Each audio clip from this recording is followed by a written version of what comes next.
આમોદના યુવાનો હાથમાં તિરંગો ઝંડો લઈ દેશભક્તિના ગીતો ઉપર ઝૂમી ઉઠ્યા હતા।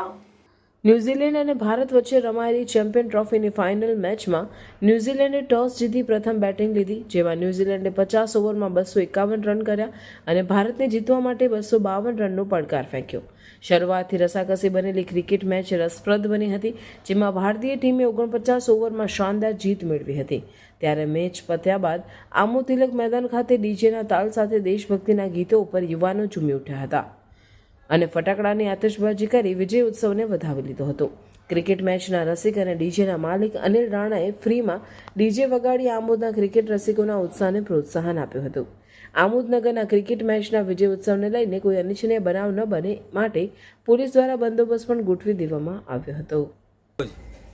ભારત અને ન્યૂઝીલેન્ડ વચ્ચેની જે ચેમ્પિયન્સ ટ્રોફીમાં જે ફાઇનલ મેચ હતી એમાં ભારતનો ભવ્ય વિજય થયો છે, એ બદલ આમોદ શહેર અને આમોદના નાગરિકો પ્રત્યે જે પ્રેમની ભાવના હતી કે આ ભારત જીતે, એ પ્રમાણે આજે ભારતે જે ભવ્ય વિજય પામ્યો છે એ પ્રમાણે આજે આમોદ ગામમાં એ ઉજવણી કરવામાં આવી છે।